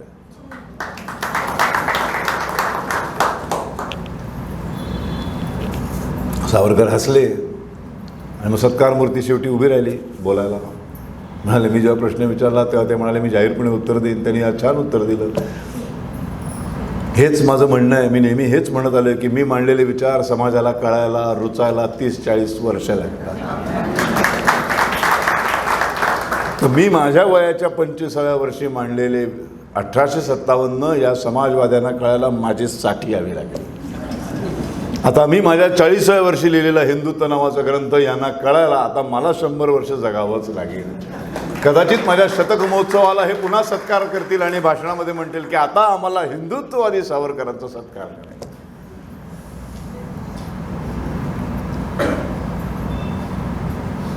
हिंदी राष्ट्र, हिंदुत्व म्हणजेच राष्ट्रीयत्व का? काय आहे असं हिंदू राष्ट्रामध्ये, काय आहे असं हिंदू धर्मामध्ये? मुळात धर्म आणि निधर्म, निधर्म हा एक शब्द घुसळला गेला. हा खरंच आहे का अस्तित्वात? सेक्युलरिझम म्हणजे काय? समाजवाद म्हणजे काय? सर्वधर्म समभाव म्हणजे काय? प्रत्येक असं एक विषय नाही ना की ज्याच्यावर तात्याराव लिहित नाही. म्हणजे जेव्हा त्यांनी 66 साली जेव्हा ठरवलं की आता या देहाचा राष्ट्राला शून्य उपयोग राहिला, आता माझ्या बुद्धीचा माझ्या शरीराचा आता कुठलाही उपयोग होणार नाही या देशाला, त्यामुळे आता मग कशासाठी जगायचं? तर जीवन संपवलं पाहिजे. पण असं स्वेच्छामरण आपल्या देशामध्ये मान्यता नाही. त्यामुळं ते जाहीर करून जर करायला गेलं तर कोणी करू देणार नाही. म्हणजे ज्ञानेश्वरांसारखी समाधी गुहेत जाऊन घ्यायची म्हटली तर आपल्याला कोणी ती घेऊ देणार नाही, अडवतील. जलसमाधी घ्यायची म्हटली तर तीही अडवणार. त्यामुळे मुळात एकतर हे सांगता कामा नये आणि असं काहीतरी करायला पाहिजे जेणेकरून स्वतःला तर संपवण्यामध्ये यशस्वी होईन, मी माझं जीवन तर संपू शकेन, समाधी तर मी घेऊ शकेन, पण कळणार पण नाही. आणि मग त्यांनी स्वतःचे ते स्वीय सहाय्यक बाळाराव सावरकर, त्यांनी आता फार छान 4 ग्रंथ लिहिलेत सावरकरांवरती. त्यांना जवळ बोलायला आणि म्हणाले की माझी अशी इच्छा आहे, तर ह्याच्यावर एक उपाय आहे माझ्याकडे, समर्थ रामदास स्वामींनी सांगितलेला प्रायोपवेशनाचा उपाय, जो कोणाला कळत नाही. तो म्हणजे अन्न पाण्याचा पूर्ण त्याग करणं आणि मृत्यूला निमंत्रण देणं. तर एक 24 तास विचार करा आणि माझा निर्णय तुम्हाला कसा वाटतोय ते सांगा. बाळाराव सावरकर म्हणले, मी काय विचार करणार? बरं, हा माणूस एवढा हट्टी आहे, ह्याने जर ठरवलं, मी उद्या सांगून हे काय बदलणार आहे का? तरी ते म्हणाले म्हणून मी आपला बाहेर आलो. परत दुसऱ्या दिवशी त्यांनी बोलवून घेतलं, काय विचार केलास? ते म्हणाले, मी काय विचार करणार, आपलं सांगायचा प्रयत्न करतो की असं करू नका, आम्हाला हवे आहात तुम्ही, तुमचे विचार आम्हाला हवे आहेत, तरुणांना मार्गदर्शन हवं आहे. त्याच्यावर ते म्हणाले, माझे विचार आणि तरुणांचं मार्गदर्शन मी गेल्यावरही थांबणार नाही. या पुढच्या भारतातला कुठलाही तरुण कुठल्याही विषयामध्ये जेव्हा त्याची गाडी अडेल त्या विषयावरचं माझं ग्रंथ संग्रह तयार आहे. फक्त त्यांनी त्या विषयाशी निगडीत माझं एक पुस्तक काढायचं, उघडायचं की त्यांना त्यांच्या प्रश्नांची उत्तरं मिळतील. भविष्यामध्ये त्यांचं मार्गदर्शन माझी ग्रंथ करतील, माझे पुस्तकं करतील. त्यामुळे त्याच्यासाठी मला जगण्याची गरज नाही. असं बोलल्यावर बाळा गप्प बसले आणि 1 फेब्रुवारी 66ला माणसाने प्रायोपवेशनाला सुरुवात केली. कुणालाही सांगितलं नाही, फक्त दोघांनाच माहीत होतं. आयुष्यभर मृत्यू जेव्हा जेव्हा घालायला येत होता तेव्हा त्याला लाथ मारून हाकलून दिलं आहे माणसाने. असे अनेक प्रसंग आले. अंदमानात तर सातत्याने मृत्यूशीच समोर, रोज हात मिळवणी आहे, शेख्याण आहे सकाळी उठल्यानंतर, प्रत्येक वेळा त्याला हाकलून दिलं आहे. त्या मार्सेलिसच्या बंदरामध्ये उडी मारली, तो काय होतं दुसरं?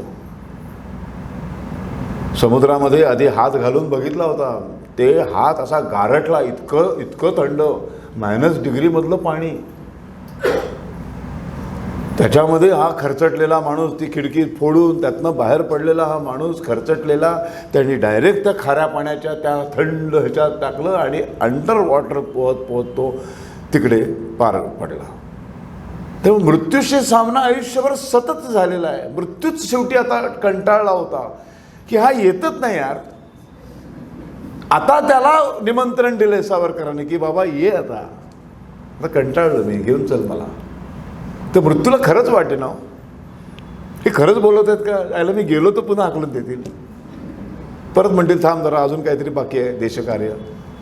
म्हणून मृत्यूने पण खूप वेळ घेतला. म्हणजे 1 फेब्रुवारी 66 ते 26 फेब्रुवारी 66, 26 दिवस वयाच्या 83व्या वर्षी अन्न पाण्या वाचून राहतो. आयुष्यातलं पहिलं उपोषण.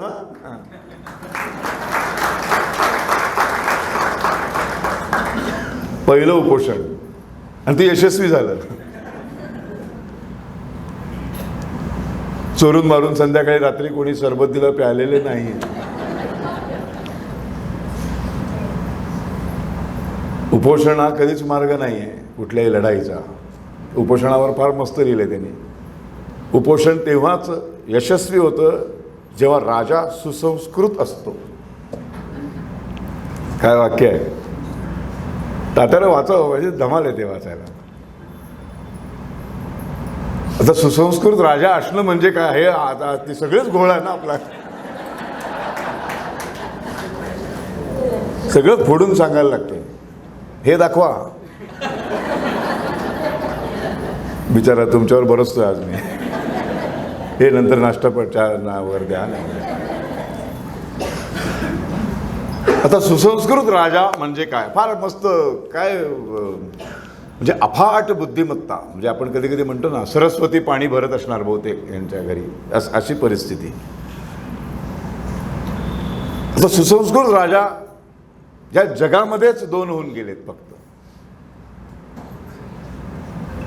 2 ज्यांना सुसंस्कृत राजा म्हणताय सावरकरांच्या व्याख्येतला. राजा कसा असावा आणि राज्य कसं असावं, याच्या जगातल्या म्हणजे भारतातल्या नाही, संपूर्ण विश्वातल्या 2च मोजपट्ट्या आहेत. कुठेही जगावर कुठलाही राष्ट्राध्यक्ष आला, पंतप्रधान कुठल्याही देशाचा झाला, तो राज्य कसं करतोय, चांगलं वाईट बरं, हे मोजून बघण्याच्या 2च मोजपट्ट्या आहेत. ते दोन्ही भारतातले आहेत. एक प्रभू श्रीराम आणि दुसरे छत्रपती शिवाजी महाराज.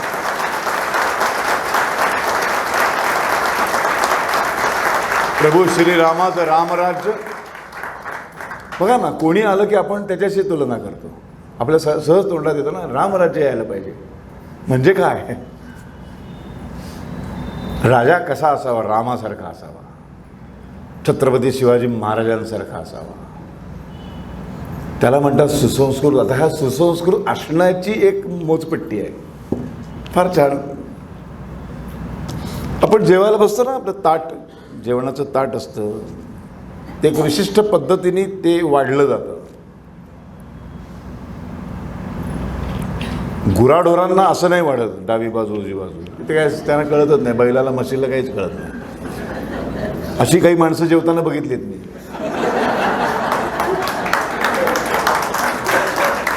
वर आणि टिंगल करतात, हे असं काय अगदी वराची करत, शेवटी पोटात एकत्रच जाणार ना. पण अन्न हे पूर्ण ब्रह्म जाणीचे यज्ञ कर्म, ते यज्ञ आहे ना, तो यज्ञामध्ये आहुत्या टाकायच्या असतात ना. मग कधी समिधा टाकतात, मग काळे तेल टाकतात, मग कधी पांढरा भात टाकतात, मग अक्षता टाकतात. अशी ती पद्धत आहे ना. नाहीतर मग काय सगळं एकत्र तर भस्कन ते धूर होतो नुसताच, ज्वाळा पेटत नाही बघा. तर ज्वाळा पेटत्या राहायला पाहिजे. यज्ञ, चांगला यज्ञ कुठला, ज्याच्या ज्वाळा सतत पेटत असतात. ते असं विझलं आणि सगळं की ते बरोबर नाही, काहीतरी चुकलं आहे. एक साईन आहे ती काही बघायच्या. तर जसं ताट असतं ना, ताटामध्ये डावी बाजू उजवी बाजू असते, मुख्य पक्वान्नमध्ये असतं बघा, तसं राष्ट्राचं पण तसं असतं. एखादं राष्ट्र, एखादं सुंदर जेवण, एखादं सुंदर थाळी म्हणजेच एक सुंदर राष्ट्र. एक सुंदर जेवण, एक सुंदर थाळी कधी तयार होते, विविध पदार्थांनी तयार होते. विविध चवीचे पदार्थ असतात. पण त्या प्रत्येक पदार्थाचं माप ठरलेलं असतं.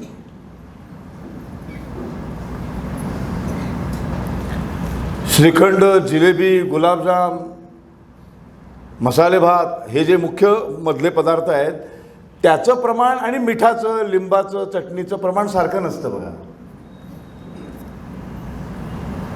मुळात लिंबू एवढं, पण ते आणि 4 वेळा कापून त्याचीच एक छोटीशी फोड ठेवतात. म्हणजे लिंबू तर आवश्यक आहे, पण तेवढ्याच प्रमाणात ते आवश्यक आहे.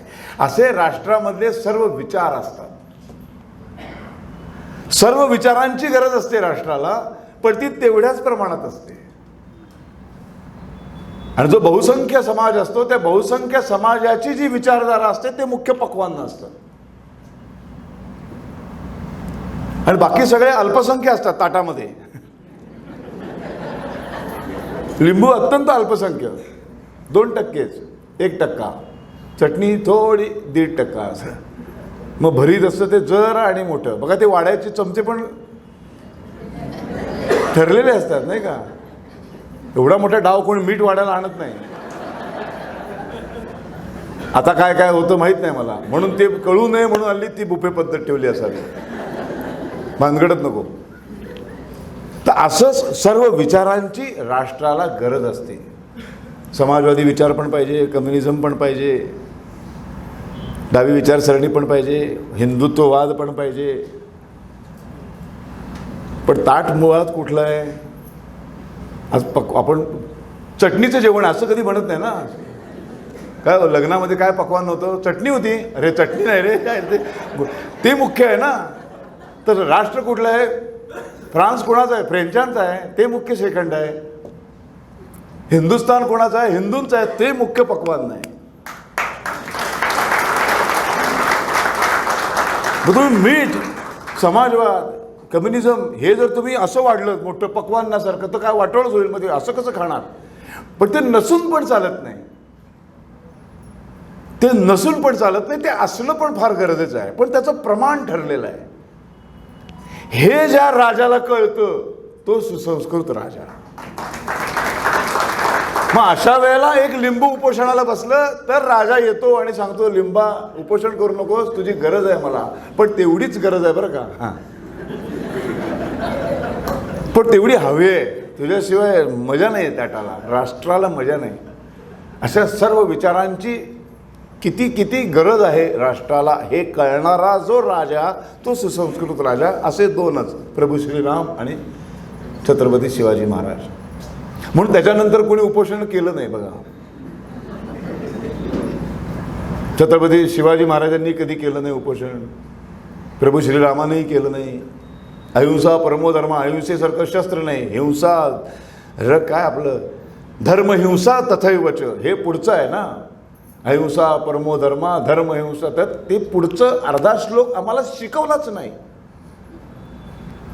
अहिंसा हा सर्वश्रेष्ठ धर्म आहे, पण त्या सर्वश्रेष्ठ धर्माच्या रक्षणासाठी हातामध्ये शस्त्र उचलणं हा त्याहीपेक्षा मोठा धर्म आहे, हे आम्हाला शिकवलं नाही. सावरकर हे सगळं असं छान सांगतात आम्हाला समजावून. त्यामुळे आम्हाला अहिंसा परमो धर्म एवढं आमच्या माथ्यावर मारलं, आमचे अहिंसेचे डोस असे पाजले आम्हाला की हा समाज, हिंदू समाज, हे हिंदू राष्ट्र, हा भारतीय समाज अहिंसक होता होता नपुंसक कधी झाला आम्हाला कळलंच नाही. आम्हाला राग येत नाही, आम्हाला चीड येत नाही, आमचं रक्त खवळून उठत नाही, कारण आम्हाला शौर्याचा इतिहास शिकवला नाही. साबरमती के संत तूने कर दिया कमाल, देश को दी आज़ादी बिना खड्ग बिना ढाल. आमच्या पोरांना हेच खरं वाटायला लागलं. रक्त न सांडता स्वातंत्र्य मिळालं हे आम्हाला खरं वाटायला लागलं. केवढा घोर अपमान आहे त्या हजारो ज्यांनी रक्त सांडले त्यांचा हे गाणं वाजवणं. म्हणजे इतकं काय, बापाची पेंड होती. एक माणूस खाली वाकला की हजारो खाली वाकले, मीठ उचललं त्यांनी मीठ उचललं, चले जाऊ. ते काय बॅगा भरून तयार होते का? काय शिकवतात आपल्याला? काय आम्हाला क्रांतिकारक शिकवले. सावरकरांनी तर विचार होतो स्वतंत्र भारतामध्ये की या सगळ्याचं क्रेडिट कोणाला द्याल तुम्ही? गांधींच्या कार्याला, चळवळीला द्याल का तुम्ही जो क्रांतिकारकांचा मार्ग स्वीकारलाय त्याला द्याल? फार मस्त उत्तर दिलं होतं. ते म्हणाले फक्त हे दोघंच नाही, ज्यांनी आपापल्या परीनं, आपापल्या कुवतीनुसार या देशाच्या स्वातंत्र्यासाठी कॉन्ट्रीब्युशन दिलंय, त्या प्रत्येकाचं, ज्याची कुवतच नाही अशीही काही माणसं असतील या देशामध्ये, पण ती माणसं फक्त घरामध्ये बसून प्रार्थना जरी करत असतील की मला फारशी बुद्धी नाही, मी काही लिहू शकत नाही, माझ्या अंगात ताकद नाही, माझ्यात ती हिंमत नाही, म्हणून मी कुठल्या क्रांतिकार्यात, चळवळीत, मोर्चात भागही घेऊ शकत नाही, मी इतका घाबरट आहे, मी इतका डरपोक आहे, तर मी काय करू शकतो? मी फक्त देवाकडे प्रार्थना करू शकतो की देवा माझ्या देशाला स्वातंत्र्य दे रे. सावरकर म्हणतात, जेवढं क्रांतिकारकांचं योगदान आहे, जेवढं गांधींचं योगदान आहे, तेवढंच घरात बसून डरपोक माणसांनी देवाला जी प्रार्थना केली ना, त्या प्रार्थना करणाऱ्या माणसाचं पण तेवढंच योगदान. हे सावरकर आहे. आज आता जाता जाता काही फार महत्त्वाच्या गोष्टी आज 15 ऑगस्टच्या निमित्ताने सांगणं फार गरजेचं आहे. अशी व्याख्यानं होतात, खूप छान आवडतं वगैरे सगळं बोलतात, पण शेवटी निरुत्तरित जाता तुम्ही घरी की आम्ही काय करायचं. आता तर देश पारतंत्र्यात नाही, कुठली स्वातंत्र्याची लढाई नाही, मग आम्ही काय करायचं हा प्रश्न निरुत्तरित राहतो. तो निरुत्तरित राहता कामा नये. माझं व्याख्यान ऐकून घरी जाताना त्याचं उत्तर मिळालंच पाहिजे. मी एक अभिनेता आहे, मी एक कलाकार आहे, नाटकवाला आहे, त्यामुळे माझ्या सगळ्या कल्पना असतात, मी कल्पनेत जगणारा आहे. मी इतिहासातल्या काही गोष्टी घेऊन त्यांची एक अशी छान एक स्टोरी बनवली आहे. ती स्टोरी तुम्हाला सांगतो, एक गोष्ट सांगतो तुम्हाला जाताना नेमकं मी देशासाठी काय करायचं याचं उत्तर सापडेल. आता जे सांगतोय ते कुठे इतिहासात लिहिलेलं नाही आहे बरं का. नाही, आपल्याकडे सगळं प्रॉब्लेम आहे, सगळं सांगावं लागतं. एक ब्रिटिश नावाचा एक विषवृक्ष होता. 70 दशलक्ष चौरस किलोमीटर हे भारताचं क्षेत्रफळ, अखंड हिंदुस्थानचं. ही संपूर्ण अखंड हिंदुस्थानची जमीन त्या वृक्षाने व्यापून टाकली होती. 150 वर्ष जुना वृक्ष फोफावला होता. त्याचा बुंदाच एवढा मोठा, कित्येक दशलक्ष स्क्वेअर फीट एवढा मोठा त्याचा बुंदा. त्याला अशा विषारी फांद्या, फळं, त्यामुळे त्याच्या खालची जमीन आणि त्या वृक्षाच्या खाली राहणारी माणसं कधीही सुखाने जगूच शकत नाही. सदैव विषप्राशनाशिवाय त्यांच्याकडे दुसरा मार्गच नाही. ह्याच्यावर कधीतरी कोणीतरी उपाय शोधून काढला पाहिजे. मग एक टोपे नावाच्या कुटुंबातला तात्याच्या डोक्यात आलं की काही नाही, हे जर सुखी समाधानी ह्या भूमीला करायचं असेल तर हा विषारी वृक्ष पाडला पाहिजे. भरा इतका भयानक आहे, अखंड हिंदुस्थान ज्यांनी व्यापलाय, म्हणजे किती भयानक तो वृक्ष असेल. तर हा भयानक वृक्ष मला इच्छा आहे की हा पाडायचा आहे. मग त्यांनी बघितलं तर त्यांच्याकडं ना शस्त्रच नव्हतं, पण त्यांना ना खिशामध्ये एक टाचणी मिळाली, छोटीशी टाचणी. त्यांनी ती काढली, म्हणजे टाचणी तर टाचणी, आणि त्या महाभयंकर वृक्षाला रेघोट्या मारायला सुरुवात केली. आपण या रेघोट्याने हा पोखरूया.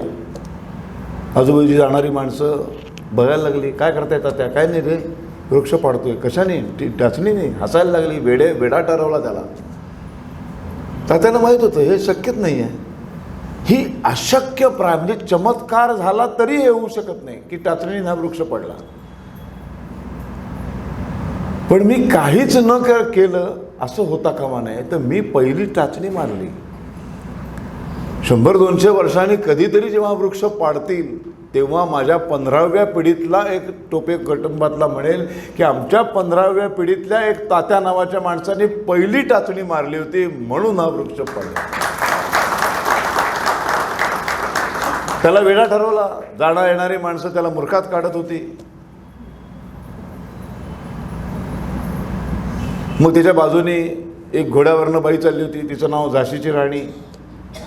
ती ओळखत होती, ती थांबली. ती म्हणाली, काय करताय? काय नाही ग.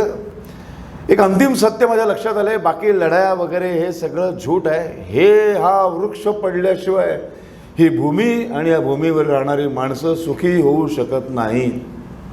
तुम्ही आपलं माझ्या परीने, माझा मरेपर्यंत मी हे कार्य करणार. रोज सकाळी उठलं की झोपेपर्यंत टाचणीने गसटत राहणार. ती म्हणाली, मलाही पटलेलं आहे, मी येते तुमच्याबरोबर. आता एका वेड्याला दुसरा वेडा येऊन मिळाला. ती म्हणाली, माझ्याकडे तर तलवार आहे. मग ती तलवारीने घासायला सुरुवात केली. परत सगळ्यांनी त्या दोघांना वेड्यात काढलं. तेवढ्यात तिसऱ्या तिकडनं चालला होता वासुदेव बळवंत फडके. त्याच्याबरोबर अजून 4 रामोशी होते. त्यांच्याकडे ती फरशी होती, कुऱ्हाड है ना, लाकूड तोड. हे रामोशी यांच्याकडे असते ना कमरेला लावलेली. ते म्हणे आमच्याकडे तर सॉलिड शस्त्र आहे. मग ते सगळे आले. त्यांनी सगळ्यांनी घाव घालायला सुरुवात केली. असं करता करता करता करता त्या सगळ्यांना माहीत होतं की आम्ही वृक्ष पडताना आम्ही जिवंत नसणार आहोत.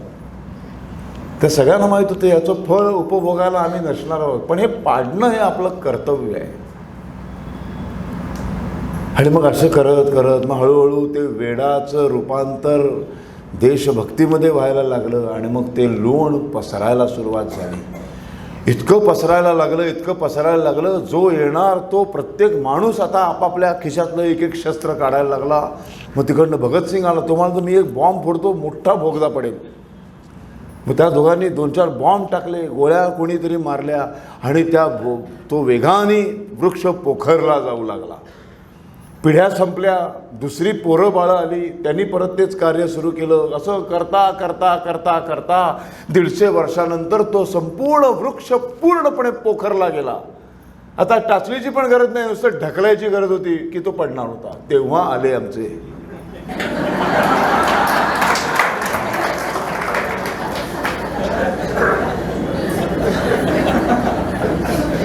आणि बघा म्हणाले, हातात शस्त्र न घेता अहिंसेच्या मार्गाने मी कसं पाडून दाखवतो. आणि अहिंसा परमो धर्मा म्हणून त्याने हात मारला, ते पडलं सगळं. क्रिकेटची मॅच असते की नाही, भारत पाकिस्तान, 252 रन जिंकायला हवे असतात. पाकिस्तानची बॅटिंग झालेली, आता भारताची सुरू होणार. मग राहुल द्रविड नावाचा एक शांत डोक्याचा माणूस पहिल्या 35 ओव्हर खेळून काढतो. 35 ओव्हरमध्ये त्याच्या 82 रन होतात. पण तो पाया उभा करतो, मग तो आऊट होतो, मग तो जातो. मग शेवटच्या 3 षटकामध्ये 22 रन वगैरे हवे असतात. मग तो युवराज सिंग येतो आणि मग तो 2-4 सिक्सर मारतो आणि 6 बॉल बॅलन्स ठेवून मॅच जिंकतो. मग त्याला डोक्यावर घेऊन सगळे असे मैदानात फेरी मारतात. तेव्हा 82 रनचा पाया रचलेला राहुल द्रविड हाफ चड्डी घालून फक्त शांतपणे बघत असतो. त्याच्याकडे कोणीच बघत नसतं. डायरेक्ट 252 विजयी रन कधीच निघत नाही. पहिली रन निघावी लागते त्यासाठी. मग कोणीतरी दुसरी काढावी लागते, मग कोणीतरी तिसरी काढावी लागते. आता इथून जाताना तुम्ही शोधायचे, आज तो ब्रिटिश नावाचा वृक्ष नाही आहे, पण भ्रष्टाचार नावाचा एक महाभयंकर असा वृक्ष. आपण 101 आकडे बघतोय, आतमध्ये गेलेली माणसं बघतोय, नाही का. एक बाहेरचे शेर आज चाललेत. भ्रष्टाचार, एक आकडे म्हणजे आम्ही स्वप्नात सुद्धा एवढ्या नोटा आमच्या कधी येत नाही. तुझ्या आल्या काय? नाही.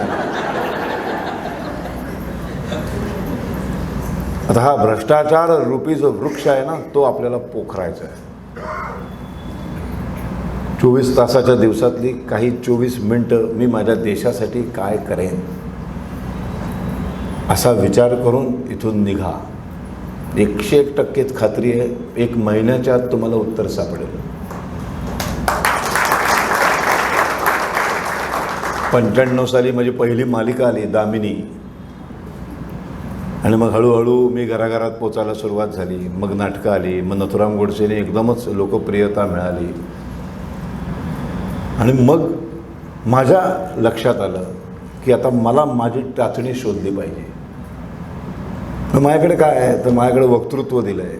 लोकप्रिय अभिनेता म्हणून बघायला म्हणून लोक येतील, मग त्याला सिनेमा आणि नाटकातल्या गोष्टी न सांगता सावरकरांच्या जर गोष्टीत सांगितल्या तर ही माझी टाचणी असेल फिरवायची. आणि मग गेली 20 वर्ष ही टाचणी मी गावागावात जाऊन फिरवण्याचा प्रयत्न करतोय. तुम्ही पण शोधा, प्रत्येकाला काही ना काहीतरी दिलेलं आहे.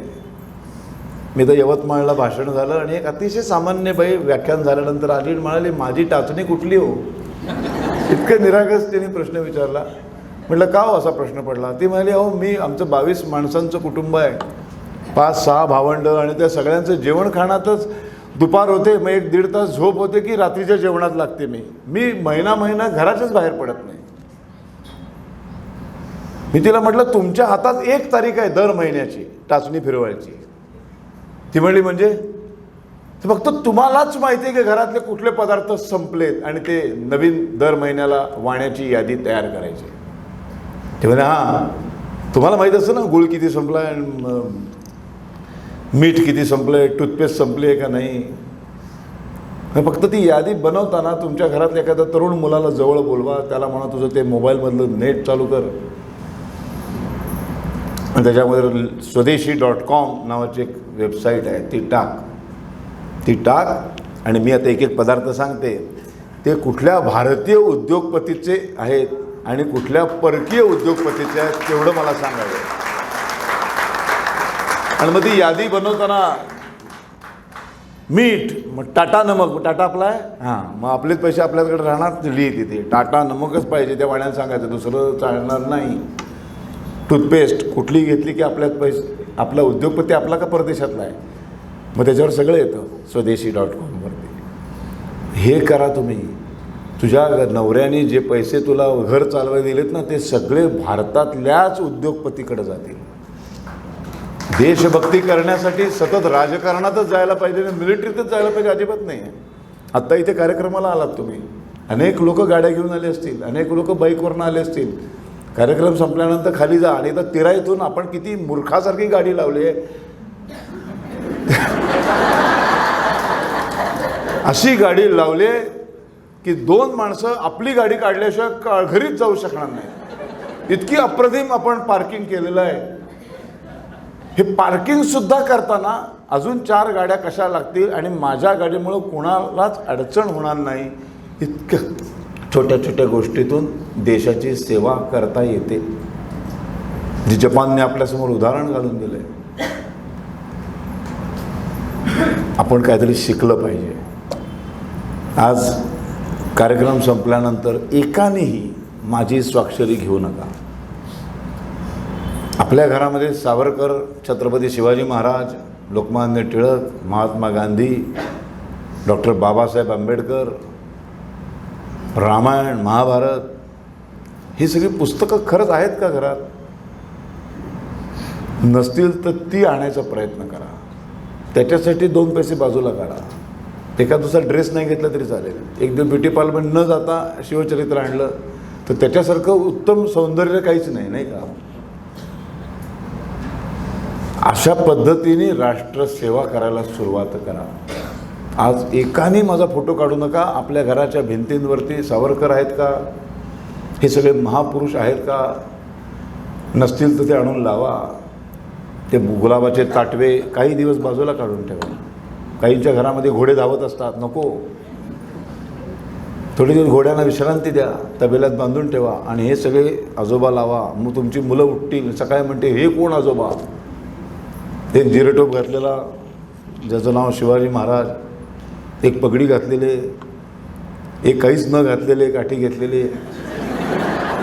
एक काळी टोपी घातलेले, असे अनेक आजोबा दिसतील. ते कोण आहेत? हे का लावलेत? मग सांगा त्यांना की आपल्या सगळ्या देशाचे आजोबा आहेत. मग ह्यांनी काय केलं? आपल्या का भिंतीवर लावले? आपली पोरं विचारणार पुढची इंग्रजा आलेली कॉमेंट्समधली. मग त्यांना उत्तर देण्यासाठी आईबापाला हे कोण आहे, ह्यांनी काय केलेलं आहे हे सांगण्यासाठी वाचायची गरज लागेल. हे खरे नायक आहेत. या 75 वर्ष जे आपण स्वातंत्र्य उपभोगलं ना, ते स्वातंत्र्य जे उपभोगतो आहोत आपण, त्या स्वातंत्र्याचे हे नायक आहेत. आम्ही नायक नाही. ह्या नायकांचे फोटो, ह्या नायकांच्या स्वाक्षऱ्या, या नायकांनी लिहिलेलं साहित्य आपल्या घरात आहे का, हे आपलं काम आहे. जास्तीत जास्त कसं जमा करता येईल, मग ते कसं वाचता येईल, कसं मुलांना वाचून दाखवता येईल. पाठ्यपुस्तकं शाळाबिळांमध्ये काही शिकवलं जात नाही. फार नितांत गरज आहे मित्रांनो. आज एक नुपूर शर्मासारखं एक प्रकरणावरनं आपल्या लक्षात आलं की एक चुकून तिला प्रोवोक केलं गेलं आणि तिच्या तोंडून एक वाक्य बाहेर पडलं. ती अख्खी मुलाखत जर बघितली तर लक्षात येईल ती काय जाणीवपूर्वक बोलली नव्हती. तिला असं डिवचलं गेलं, बोललं आणि शेवटी ती बोलली.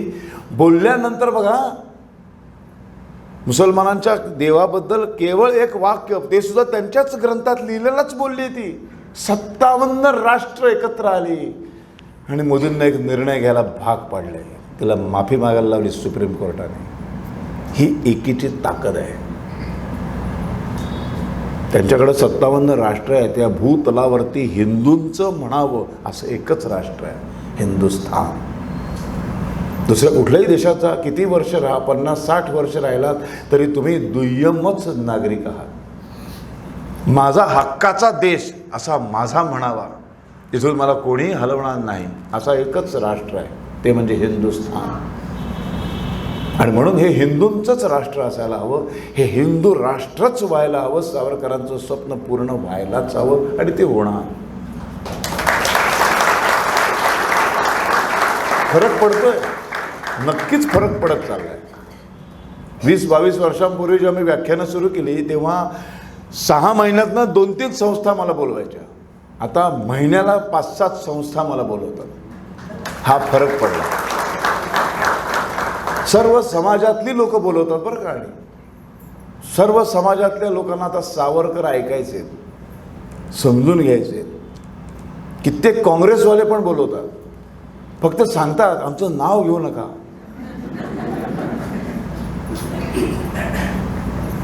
हा बदल होत चाललाय. 75 वर्षानंतर सावरकर समजून घेण्याची गरज प्रत्येकाला वाटायला लागली. त्यामुळं आज इथे बोलवलं आणि हे कुलकर्णी फार उत्तम काम करताय तुम्ही. अशा शाखा उघडल्या पाहिजेत. आणि छोट्या छोट्या गोष्टी असतात. पहिलं तुम्ही कॅलेंडर मला पुण्याच्या हॉटेलमध्ये भेटायला आला होता, आठवत आहे मला. आज तुम्ही मूर्त्या वाटताय. ही ह्यांनी टाचणी ह्यांची शोधून काढली.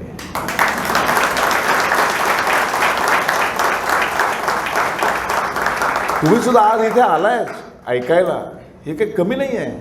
आयुष्यातला एवढा वेळ द्यायचा सावर. इथे काही गाणं नाही आहे, कोणी डान्स करणार नाही आहे, म्हणजे कुठलंही इथे टिपिकल एंटरटेनमेंट नाही आहे इथे. पण तरीसुद्धा एवढी गर्दी करून आलात तुम्ही. पावसामध्ये सुद्धा आलात, डोंबिवलीकर असून आलात. मस्त रविवार आहे, झोपा काढायच्या, तर नाही आलात तुम्ही. फार महत्त्वाची गोष्ट आहे. एवढी गर्दी होते. ह्या तुमच्या टाचण्या आहे. तिथून जाताना विचार करा, मी माझ्या राष्ट्रासाठी काय करू शकतो. खूप करण्यासारख्या गोष्टी आहेत, खूप करण्यासारख्या गोष्टी. परत एकदा सर्वांचा मी आभारी आहे. 8:20 झाले. तर सावरकरच म्हणायचे की कुठे थांबावं हे कळलं पाहिजे वक्त्याला. अजून थोडा वेळ चाललं असतं असं म्हणत असतानाच थांबावं. अजून किती वेळ चालणार असा प्रश्न उपस्थित होऊ देऊ नये. त्यामुळं सर्वांचा आभारी आहे. आणि आज एक महत्त्वाचं गोष्ट की मी 20 वर्ष नथुराम गोडसेची भूमिका केली आणि ती 20 वर्ष भूमिका करत असताना नाटक मी आता बंद केलं 18 साली. त्यानंतर आता मी ते कधीही रंगमंचावर तुम्ही मला नथुरामच्या भूमिकेत बघणार नाही. पण ते 20 वर्ष जो प्रचंड मोठा संघर्ष केला, त्या संघर्षाचे सगळे अनुभव लिहिणारं एक पुस्तक मी लिहिलं, मी आणि नथुराम. आणि 19 साली जो मला कर्करोग झाला आणि त्या कर्करोगाशी जो लढा दिला तो अनेकांना प्रेरणादायी ठरणारा होईल म्हणून दुसरं वादळ नावाचं पुस्तक लिहिलं. ही दोन्ही पुस्तकं बाहेर उपलब्ध आहेत. जर कोणाला हवी असतील तर आवर्जून जाताना घेऊन जा. मी आणि नथुराम तर म्हणजे संघर्ष काय असतो, एखाद्या कलाकाराला किती जीवावर बेतणारे प्रसंग नाटक चालू असतात. नाटक ही जिवंत कला आहे की चालू नाटकात अचानक 100 माणसं येतात, स्टेजवर चढतात आणि मला घेराव घालतात आणि काय काय होऊ शकतं. आणि त्या सगळ्याला कसा मी सामोरा गेलो आणि त्याच्यानंतरही एकही प्रयोग मी कधी रद्द केला नाही. .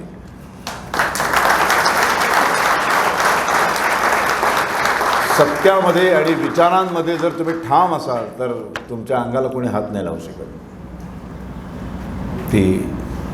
कारण हा शेवटी विजय, अंतिम विजय हा प्रभू रामाचा आहे, हे कधीही विसरू नका.